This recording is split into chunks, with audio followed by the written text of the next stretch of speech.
Hello, good morning and welcome. My name is Ursa Ryan. I play Civ 6 and I have something for you guys to try, which is a little bit different from what I normally do.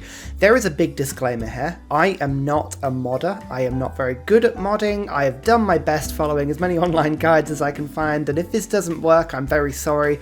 I'll have another go, but I'm pretty sure it is working, and so voila! I have a 6-player map for everybody to try. I have made a multiplayer map. This is on the Civ 6 workshop. If you're playing this on a console, I mean, good on you. And how are you doing that? God, I could imagine using a controller for that would be awful. I am a PC Master Race belonging Steam user, I'm afraid, and it's up on Steam. If you're using a console, I'm very sorry, I don't know how to do that. But search for Ursa Ryan 6-player map. Jan 20, and here we go. Subscribe down here, download it, have a go, see if you like it. I think it's really fun. I'm about to show you guys what the map looks like in a second, and then the next 6 videos this week will be us having a go on it, because I think it's a really good map. I think it's a really good, I'm saying my own map is really good. What I have tried to do is essentially make a 6-player multiplayer map where there are equal starts, decent biome diversity, resources scattered around. You can play pretty much any style you want, but the map isn't going to screw people over. I quite like it. I think if you subscribe it and then you play it, it should just work in the game, but I'll show you all that in a second. What I've said down here is that whilst most of the instructions are pretty simple, set city-states to 6. Maybe I should put that in capitals. That's really important. You've got to set the city-states to 6 when you load the map, otherwise it doesn't work. I also haven't tested this with other mods. I play it with other mods, like mods that don't change the game but change the user interface, like colorized historic moments and the prismatic mod and vibrant waters, stuff like that. So it's really not gameplay changing mods, and it seems to work fine with that sort of thing. But if you start changing it into like historic era mode, or like a nuclear wasteland mod, I can't guarantee this is going to work with it. It should just be a map. It should just be a map, but we'll see. Anyway, let me show you what the map looks like. Oh, isn't it beautiful? I spent so long while I was ill making this. It was so cathartic. I just can't even tell you. You may notice from a mini-map down here that we have a sort of hex map. I wasn't imaginative enough to make an 8 or 4-player map. I thought, you know what, we've got hexagons, we're going to make a 6-player map. The idea is that there's a central point, and there is rotational symmetry of 6 points across the entire map. So if you take a line like going down here, or like down here, or here, or here, the segments should look exactly the same if they are rotated. It's not reflectional symmetry, it's rotated. The only things that slightly change are some of the resources, in terms of, like, for instance, you can see we've got, that's a good example. Let's have a look at a good example. So down here, for instance, there are spices and spices, but in other bits of the map, it might be there's spices and then it changes to chocolate, for instance. But I've tried to keep it as uniform in terms of, how some luxuries are plantations or camps, and then even then, if you had 2 luxuries, have a mine, sometimes it gives production, sometimes it gives gold. I've tried to match it up almost exactly, so it doesn't matter where you start, you should have exactly the same game. But let me show you. I tell you what, we'll have a look at the top left segment. The idea is that you start here on this lovely river splitting between the floodplains, and then there's grassland plains, and then the plains. Now again, all biomes should be available. You can see there's a uranium down here. What I've done is I've given everybody a basic resource allocation. You've got enough resources to do a little bit of everything. It's not one of those maps where you've got to go hunting infinitely for stuff. So if you get hemmed in your starting area and you can't leave, you'll have a little bit of everything. You won't have much, but at least you can sort of function. So you can see, for instance, where the little starting thing is. Your city gets plonked here. Now the idea is that you have pretty much like a straight mountain-esque pass. Here we go. Words, Ryan. Right, a pass to the sort of sea and ocean in the middle bit, and there's enough space here to put either 2 big cities or 3 cities along this river.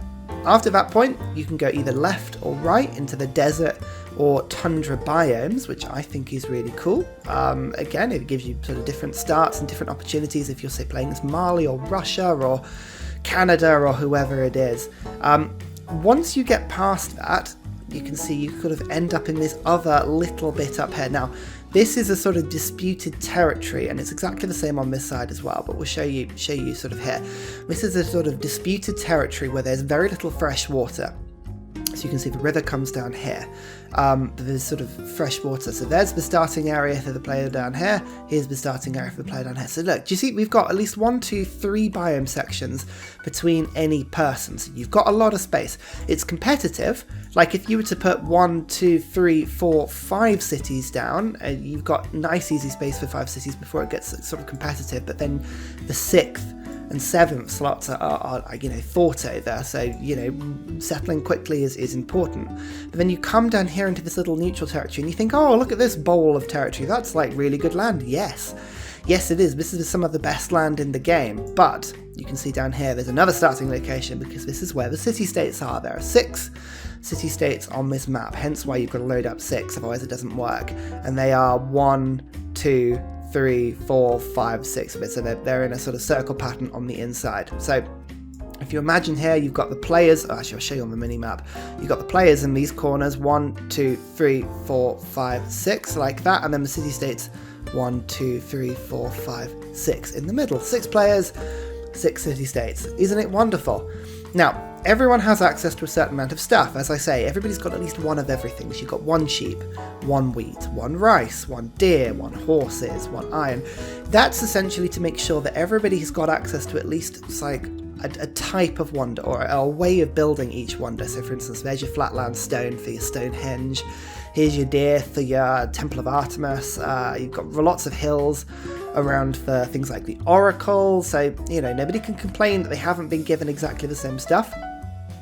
You can see you're kind of made to settle along this river, but it's all floodplain. So your city is going to get flooded a lot if you're not careful. And you may also notice there are volcanoes in all of the passes as well, just to make sure that we really screw people over. Now, this map is a high science map. I do appreciate that I have used mountains effectively to divide the sort of the map from the outside. Yes, it is possible, yes, 100% possible to get into the sea around the map. If you can do that by building like a harbour the other side and then putting nuclear submarines on the outside, then credit to you, you can nuke from the outside of the map. That is absolutely a-okay. But it is a high science map. In fact, actually, I've even put things like geothermal fissures down, so there are some lovely science areas. So nobody can complain they can't get good campuses down, right? Sometimes you play games where people have +4, +5 campuses, and other people have like +1. They can't get rationalism to work because you don't get that +3, and they're complaining. This is not one of those maps, right? This is absolutely fine. But everybody has a sort of little allocation to luxuries. So everybody should have 2 luxuries in this starting sort of area. Actually, no, 3, because there's 1 in the water. So this area, for instance, has got spices and citrus. And then you've also got access to amber. And there's also a little bit and piece in the sort of areas around. So you can see this person has diamonds in the tundra and the desert. So that's access to 4 things, right? That's pretty good. That's as many luxuries as you're ever going to need. The city-states either side of you will share the same luxuries, but of course they will give duplicates of it. So look, there's a duplicated orange, for instance, or citrus.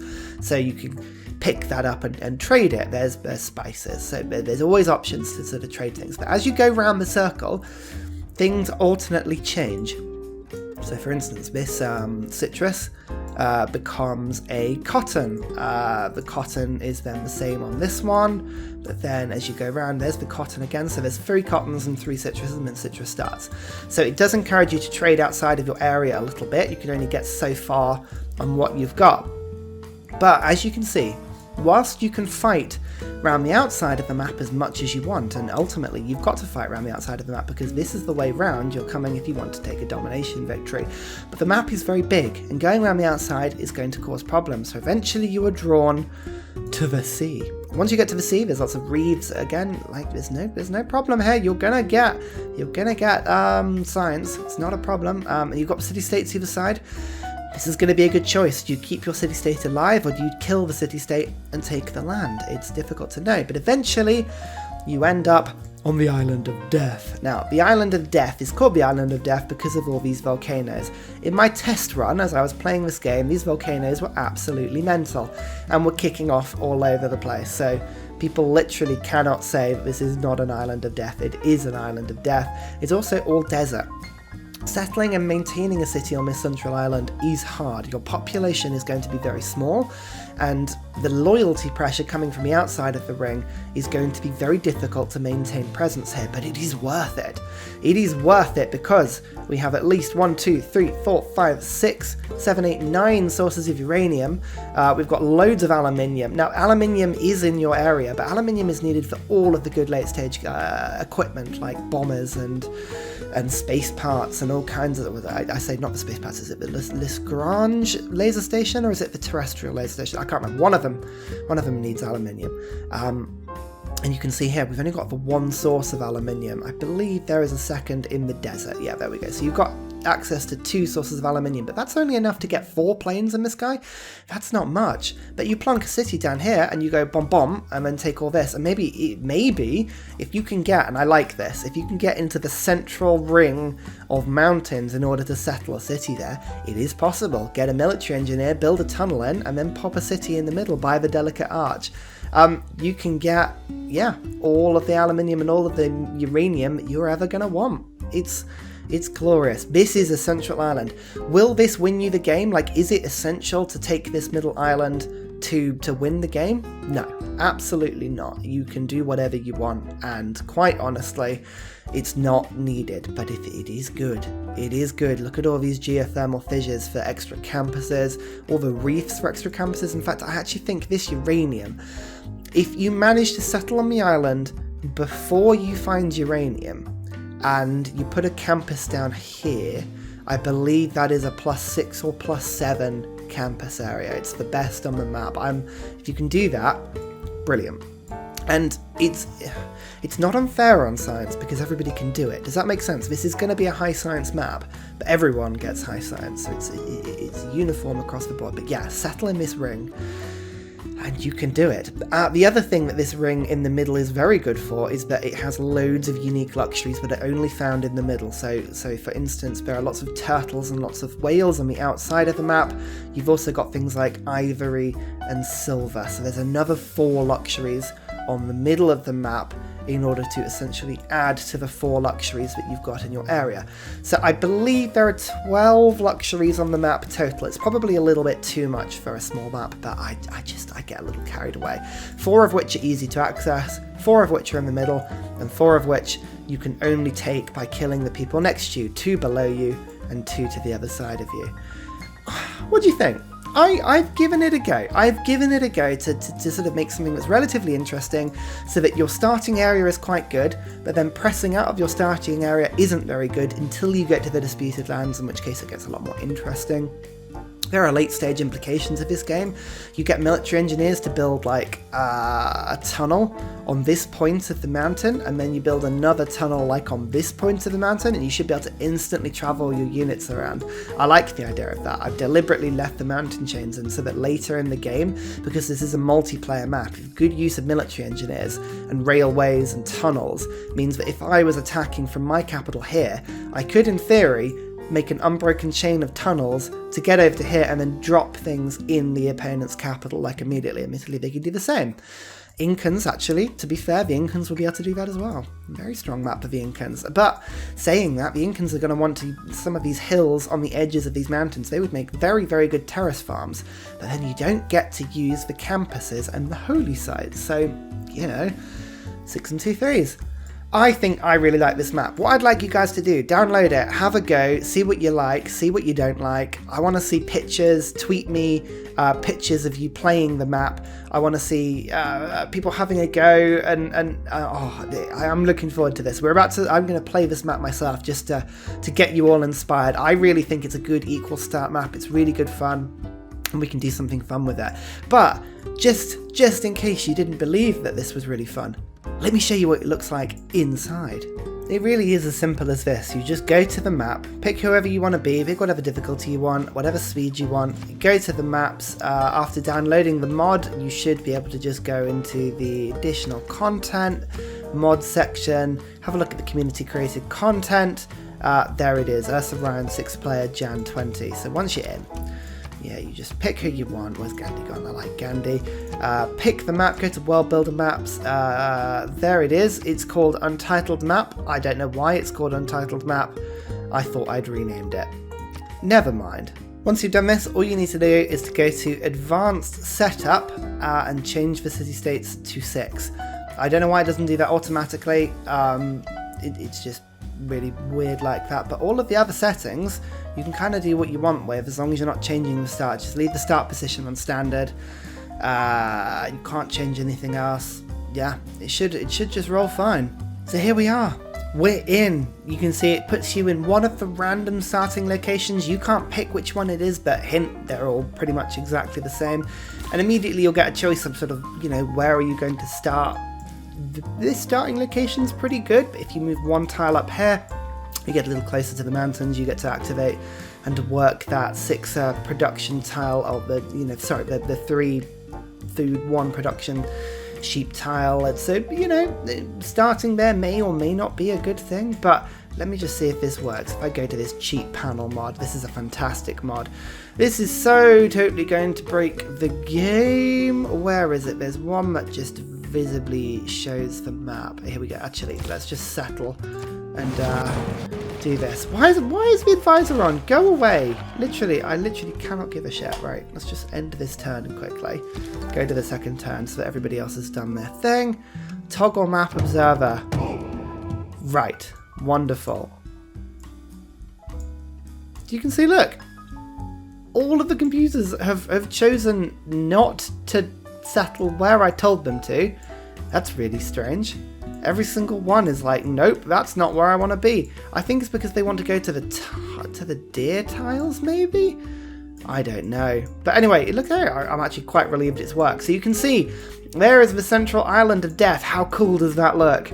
Oh, ho, ho, ho, ho, ho. Lots of faith, lots of gold, and lots of uranium in those hills there. But you can see there's your slightly sort of phallic penis shaped area. This is my starting location. These are the areas I've got to settle. There's your desert, there's your tundra, there's your city state, and then I've got my opposing forces either side of me. Can I just say, I've got Scythia and the Aztecs either side of me. I'm pretty glad I'm not playing this one. It would be an absolute car crash. But if this doesn't inspire you to have a go, then I don't know what will. For those who are going to give it a go, please let me know how you get on. I would love to hear from you. Until then, see you next time. Bye!